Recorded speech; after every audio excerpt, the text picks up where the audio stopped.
Welcome to our part 2 on our 1970s lecture. Last time we spoke about accessories and typical groupings of looks that we saw in the 70s, and now we're going to talk about menswear and some key designers and looks. And we start off with this picture because this is very popular going into the late 70s, the disco era. This is towards the end of the decade, the latter half, and this was very prevalent in terms of.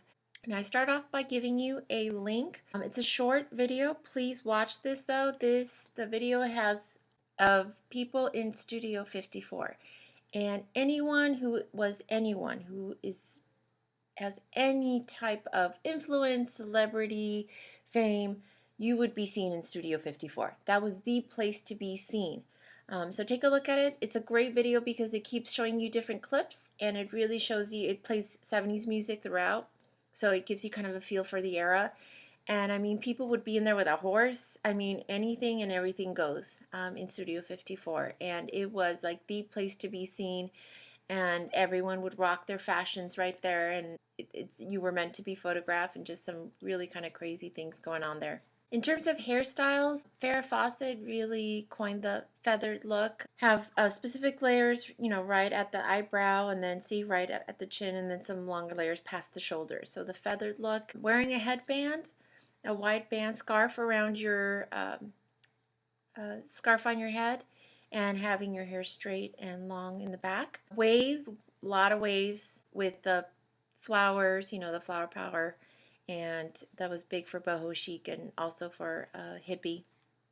And just the loose waves, and that's kind of big now, right? The waves, the kind of tussled waves, that was big in the 70s. Some bangs as well, but not clear-cut bangs like you had in the 60s. They were a little bit more layered and more wispy. In terms of makeup, really big were bold eyelashes. We did see some use of bold color that came from the 60s.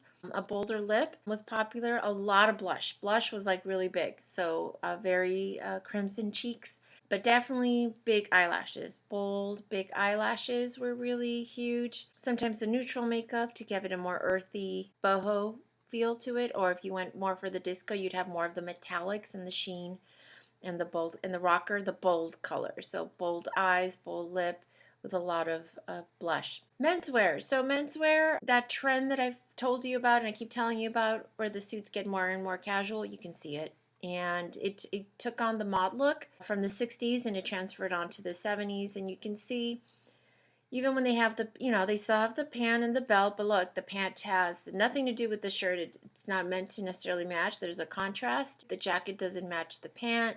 The tie, a wide, short tie became popular with the white shoes. And taking that element of the suit and just turning into a very casual outfit. As you can see here, it was very popular back then. Well, mod fashions came in the 60s, and it moved into the suits. It moved into the conservative style, but you can see the fit for the pant became more fitted at the thigh, and at the knee it would loosen up to give you more flared look.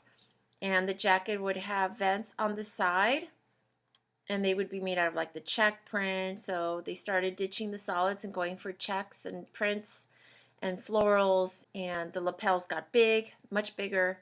So if you ever see any of these vintage styles, if you do shopping, vintage shopping, you can see some interesting linings and interesting patterns on these suits.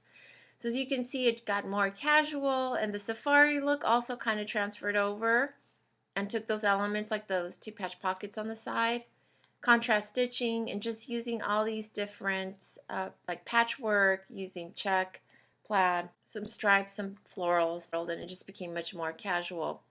Now, because everything was about choice and freedom and expressing yourself, the really big trend for young men was what they called the Peacock Revolution, and this was coined by Esquire magazine, because they were existing back then. They took these like really elaborate prints. You can see it right here. So they would have like the paisleys and these like really like abstract florals, and taking all these colors and really huge on mixing colors and prints and on their pants or on their shirts. So they called it the Peacock Revolution. Young men were dressed to like really show off, as you can see, like these florals, the cord, even the corduroy became really big, like really thick corduroy. You can see right here.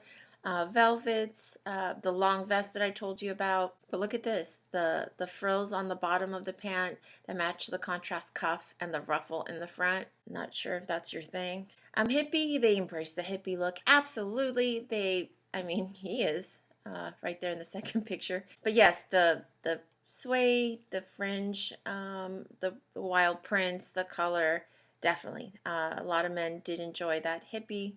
The hippie look, definitely rock that overall look. Now, not everyone wore those very obvious bell bottoms, but as you can see, the pant would flare at the bottom a little bit, so more fitted at the thigh, and it would flare at the knee. So that was a common trait for most pants for menswear. And the leisure suit was what became really popular, again going in that casual suit arena. So just remember, sportswear did increase, more options, and that leisure suit is what became really popular. There were also the rockers. As you can see, David Bowie did the more glam look, and Freddie Mercury was more on the what you consider more going into that 80s rock. But very 70s. This is the elements that you can see here, and he would use feathers, use leather, studs and spikes, and the flared out shoulders. But a precursor, you can start seeing kind of the looks of the 80s coming through. You can see it. You can see it in David Bowie's hair, his makeup. Even though this is in the 70s era, you can really start seeing the rocker look is what starts shaping going into the 80s. You can see it. In late 70s, it was interesting because as we saw the rocker look, which developed into like a punk rock look, rebelling against the look of the 70s towards the end where it's the disco era, as you can see. So that glam rock. So some people went glam and some went hard rock on the other end. And this was more on the glam rock arena, and the disco era was just huge. So you can see John Travolta in his iconic movie pose for Saturday Night Fever, and you could see the dancing was really huge and a lot of psychedelics. See the colors, and you can see the suit. Now it's interesting, we went more on a casual suit, but in the disco arena, they kind of formalized their suit. So you can see, you would see the vest that matched with the coat that went with the pants. So they had like the three-piece suit, and they had the collared shirt. Now what went more casual is that obviously, no tie here and unbutton. So the unbutton without a tie was big, and not always matching your coat to your pant, as you can see in that first picture. And bow ties, when they did formalize, it's almost like formalizing it too much, like you see the third picture. The young man's wearing like a ridiculously large bow tie. I mean, that's really big. It's almost as big as his head. And so they really played with proportion, and things like bow ties, lapels, they just got big. They just were really big in size. So they were playing with proportion and scale. The vest, and sometimes stitching the coat and just doing the collared shirt with the vest and the pant. The vest and the pant would match, or like the guy next to him with the orange, the plaid. It goes in the color family, but it's not the same fabric, obviously. And again, unbuttoned shirt, no tie. So that was the big thing for menswear. Now, in terms of influential designers, Emilio Pucci is known. You need to know this one for your exam because it's known for the prints. So look at the prints that you see, really bright colors, very bright colors, a lot of contrast color and prints. When you see these prints, we immediately know that's Emilio Pucci. So you can see the contrast prints here, the color, and it has this abstract look, playing a lot with colors. You can see a lot with color. So take a look at these examples, take your time and look at the different details. Sandra Rhodes, really big, as you can see, she, really big on color, kind of wild perspective on prints, and more on that worldly print. You could see it. You can see it in her prints, that you can see that influence from other places. You could see it on the border. You could see it here. Even when she did the black and white, you can see that kind of tribal. She mixed with pearls, but you can see in the actual print, if you really take a look at it. Normally you would see prints like this with a lot of bold contrast color, and she did it with the black and white, with sheer fabric. She loved black and white, used it a lot. You could start seeing the silhouette and kind of the shape and look that it's starting to look 80s. So again, things don't just go from one decade to the next and just change all of a sudden. You see the transition. This is full on 70s though. I mean, look at the mixture of print, mixture of fabrics. They love to mix print and fabric. This is like the epitome of the 70s right here. Feathers and fringe and trim. And Vivienne Westwood, you can't talk 70s without talking about Vivienne Westwood, and she was like the queen when it comes to rock.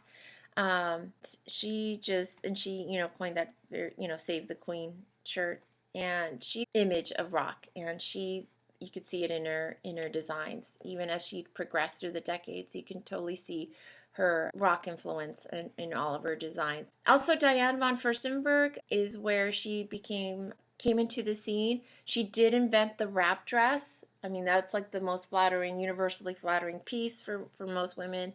She invented that, so she was very popular, was featured in many. In terms of glamour and beautiful draped dresses and jumpsuits, Halston is big on that. And jumpsuits, like I said, in the 70s were huge. Halston actually created some beautiful evening jumpsuits, so they weren't just for the day. And Yves Saint Laurent is still popular in the 70s, still very influential in the 70s. All right, well, this concludes our lecture. Those were the top designers for the 70s, and thanks for listening.